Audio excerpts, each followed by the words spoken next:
आज हम एक ऐसी कहानी की परतों को खोलने जा रहे हैं जिसमें मतलब विजेता को सब कुछ हारना पड़ता है और हारने वाले को स्वयं भगवान मिल जाते हैं। बिल्कुल। ये विरोधाभास ही राजा बलि और भगवान विष्णु के वामन अवतार की कथा का केंद्र है। और ये कहानी आज भी उतनी ही प्रासंगिक है ना?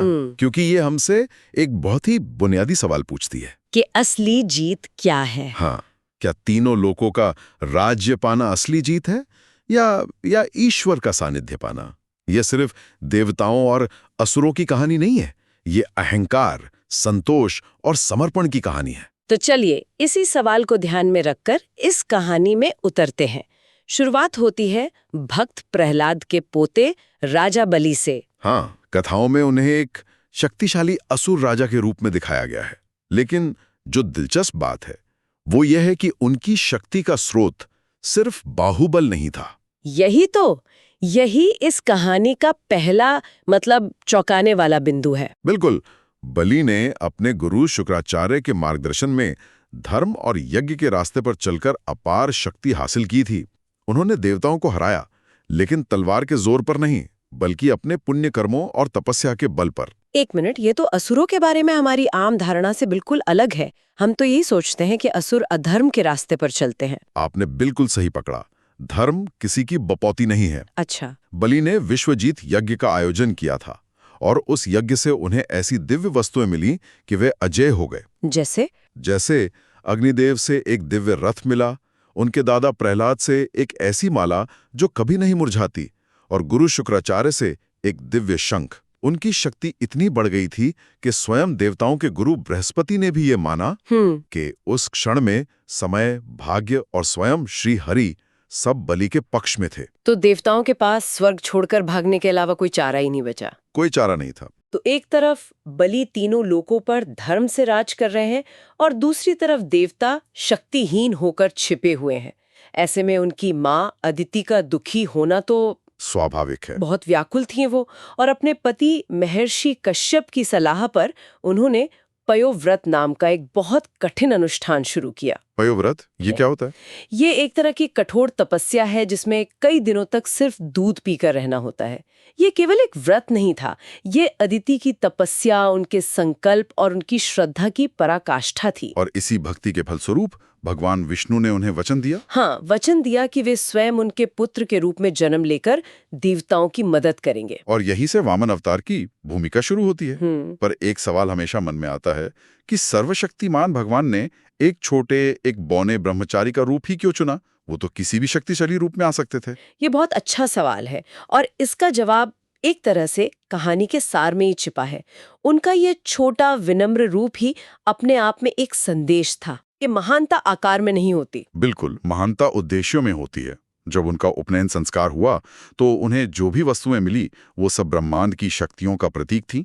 अच्छा। हाँ, सूर्य ने उन्हें स्वयं गायत्री मंत्र दिया, बृहस्पति ने यज्ञोपवीत, धरती ने मृगचर्म, और आप सोचिए स्वयं वहां अन्नपूर्णा ने उन्हें पहली भिक्षा दी। वाह, मतलब उस छोटे से शरीर में पूरी कायनात की शक्ति समा गई थी। हाँ, ये रूप बलि के विशाल ऐश्वर्य और अहंकार के सामने विनम्रता की शक्ति को स्थापित करने के लिए था। तो एक तरफ वामन भगवान प्रकट हो चुके हैं और दूसरी तरफ राजा बलि क्या कर रहे थे उस समय? राजा बलि उस समय नर्मदा नदी के किनारे अपना 100वां अश्वमेध यज्ञ पूरा करने वाले थे। 100वां? हाँ, और अगर ये यज्ञ सफल हो जाता तो उनका इंद्र का पद हमेशा के लिए पक्का हो जाता।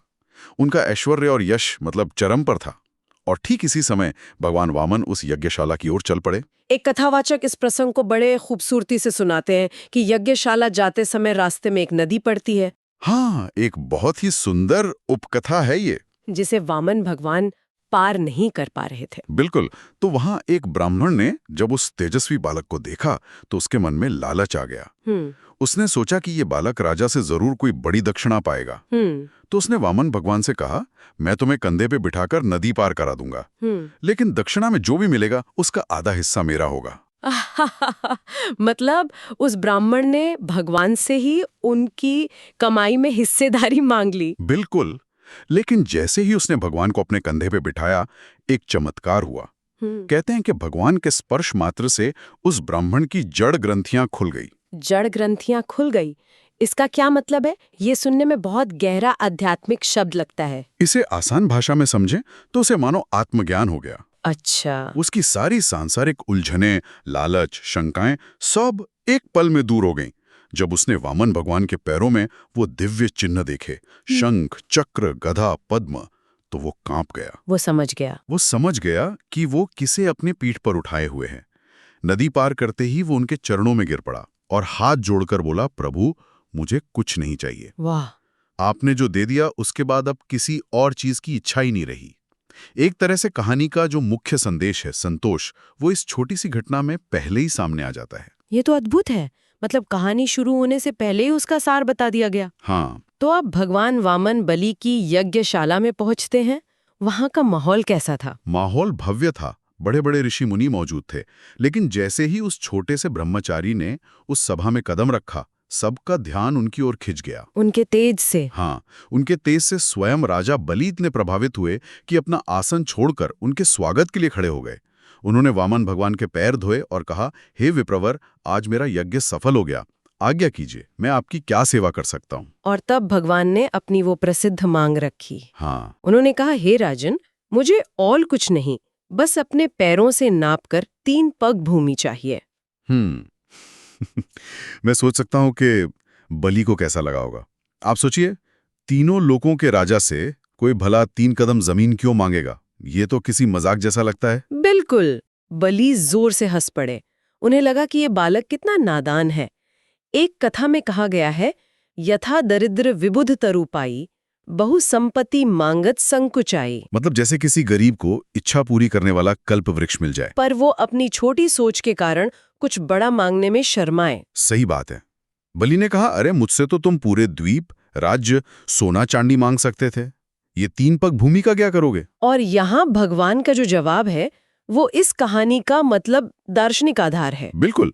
उन्होंने बहुत शांति से कहा, राजन, जिसे संतोष नहीं है उसे तीनों लोकों का राज्य मिलकर भी शांति नहीं मिलेगी। लेकिन जिसके पास संतोष है उसके लिए 3 पग भूमि ही सब कुछ है। वाह। उन्होंने कहा, ब्राह्मण को अपनी जरूरत से ज्यादा नहीं मांगना चाहिए, वरना उसका तेज खत्म हो जाता है। ये संवाद असल में 2 अलग-अलग दुनियाओं का टकराव है, बलि का सांसारिक धन और वामन का आध्यात्मिक संतोष। बिल्कुल। बलि तो दान देने के लिए तैयार थे, लेकिन हर कहानी में एक ऐसा मोड़ आता है जहां नायक को अपने सबसे करीबी की सलाह के खिलाफ जाना पड़ता है। हाँ, और बलि के लिए वो क्षण आ गया था और चुनौती उनके अपने गुरु शुक्राचार्य की तरफ से आई। शुक्राचार्य ने क्या किया? वो अपनी दिव्य दृष्टि से तुरंत पहचान गए कि ये कोई साधारण बालक नहीं, बल्कि स्वयं विष्णु हैं जो देवताओं का काम बनाने आए हैं। वो तुरंत बलि के पास गए और उसे अकेले में समझाया। क्या कहा उन्होंने? उन्होंने कहा, बलि, तुमने बहुत बड़ी भूल की है। ये साक्षात भगवान विष्णु हैं। इन्हें दान देने का संकल्प मत लेना, ये तुम्हारा सब कुछ छीन लेंगे। ये तो बहुत बड़ी दुविधा थी।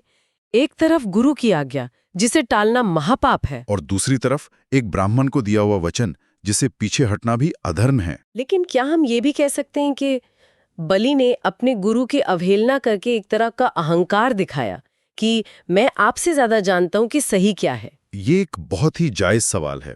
ऊपर से देखने पर ऐसा लग सकता है, लेकिन आध्यात्मिक ग्रंथ इस पर एक गहरा दृष्टिकोण देते हैं।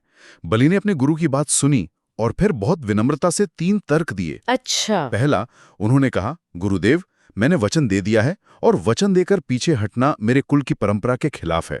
धरती फट सकती है, आकाश गिर सकता है, पर मैं अपना वचन नहीं तोड़ सकता। ये तो हुआ पहला तर्क। दूसरा तर्क और भी गहरा था। उन्होंने कहा, अगर ये सच में स्वयं भगवान विष्णु ही हैं जो मुझसे मांगने आए हैं, तो इससे बड़ा सौभाग्य क्या हो सकता है? जो भगवान बड़े बड़े योगियों को ध्यान में भी नहीं मिलते, वो आज मेरे दरवाजे पर याचक बनकर खड़े हैं। मैं उन्हें खुशी खुशी सब कुछ दूंगा। और तीसरा तर्क क्या था? तीसरा तर्क उनकी बुद्धिमत्ता को दिखाता है। जब शुक्राचार्य ने गुस्से में आकर उन्हें श्राप दे दिया कि अगर तू मेरी बात नहीं मानेगा तो तू अपने सारे ऐश्वर्य से हीन हो जाएगा, तो बलि ने मुस्कुरा कर कहा, गुरुदेव, जब ये ऐश्वर्य मेरे पास रहना ही नहीं है तो बेहतर है कि मैं इसे भगवान को अर्पित करके खोऊं, बजाय इसके कि ये मेरे हाथ से यूं ही चला जाए। वाह।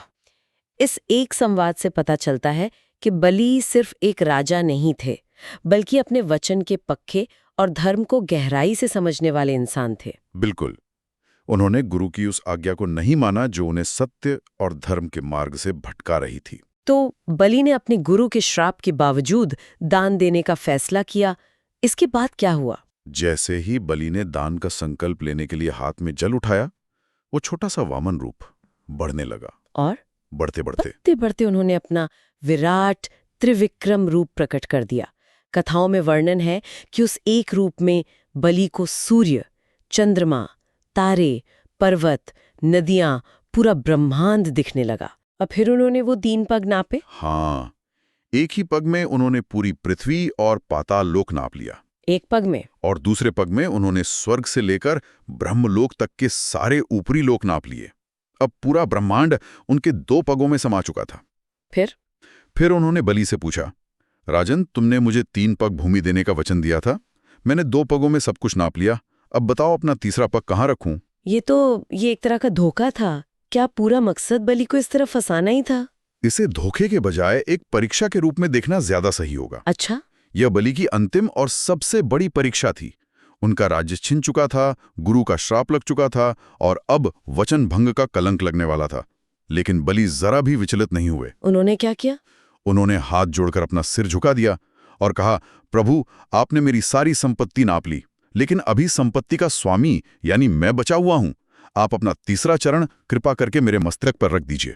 वाह, ये तो पूर्ण समर्पण है। ये शरणागति का शिखर है। ये समझना बहुत गहरा है। ये सिर्फ हार मानना नहीं है, बल्कि ये मानना कि कोई शक्ति आपसे बड़ी है और उस पर पूरा भरोसा करना। आज की दुनिया में जहां हमें हर चीज को कंट्रोल करने के लिए सिखाया जाता है, ये विचार अपने आप में क्रांतिकारी है कि असली शक्ति कभी-कभी नियंत्रण छोड़ने में होती है। बलि ने सिर्फ अपना धन नहीं दिया, उन्होंने अपने मैं को, अपने अहंकार को भगवान के चरणों में अर्पित कर दिया। तो कहानी के इस मोड़ पर आकर हम अपने शुरुआती सवाल पर वापस आते हैं। आखिर जीता कौन? बलि ने अपना सब कुछ खो दिया। सांसारिक नजर से देखें तो बलि हार गए, लेकिन आध्यात्मिक नजर से देखें तो उन्होंने सबसे बड़ा पुरस्कार जीता। कैसे? भगवान बलि के इस पूर्ण समर्पण से इतने प्रसन्न हुए कि उन्होंने बलि का संहार नहीं किया, बल्कि उन्होंने बलि को सुतल लोक का राजा बनाया, जो स्वर्ग से भी ज्यादा वैभवशाली है। और सबसे बड़ा पुरस्कार ये दिया कि भगवान ने स्वयं बलि के द्वारपाल बनकर हमेशा उनके साथ रहने का वचन दिया। ये एक अद्भुत विरोधाभास है। देवताओं को उनका राज्य वापस मिला, लेकिन बलि को स्वयं भगवान मिल गए। बिल्कुल, यही इस कथा का सार है। भगवान भक्त के भाव के भूखे हैं, धन संपत्ति के नहीं। बलि ने अपना सब कुछ खोकर वो पा लिया जो किसी के पास नहीं था, स्वयं ईश्वर का अनन्य सानिध्य। ये कथा हमें सिखाती है कि वचन का पालन करना कितना जरूरी है, अभिमान का त्याग हमें कितना ऊंचा उठा सकता है। और सच्ची भक्ति का फल हमेशा मीठा होता है, भले ही शुरुआत में वो कड़वा लगे। तो कथा का अंत बलि को एक सम्मानित पद मिलने और भगवान विष्णु को उनके रक्षक के रूप में पाने के साथ होता है। ये सांसारिक वस्तुओं को खोकर कुछ असीम रूप से ज्यादा कीमती चीज पाने की एक शक्तिशाली कहानी है। और ये हमें सोचने के लिए एक महत्वपूर्ण प्रश्न भी देती है। हमारे आध्यात्मिक ग्रंथ कहते हैं कि भगवान कभी-कभी उन पर भी कृपा करने के लिए उनका सांसारिक धन और ऐश्वर्य छीन लेते हैं, ताकि उनका मन दुनिया से हटकर केवल भगवान में लगे। ये हमें जीवन में आने वाली मुश्किलों के बारे में एक नया नजरिया देता है। क्या ये संभव है कि जिसे हम अपनी दुनियावी नजर से एक बड़ी हानि या विपत्ति समझते हैं, वो असल में हमें एक गहरी समझ की ओर ले जाने वाली देवीय कृपा का ही एक रूप हो?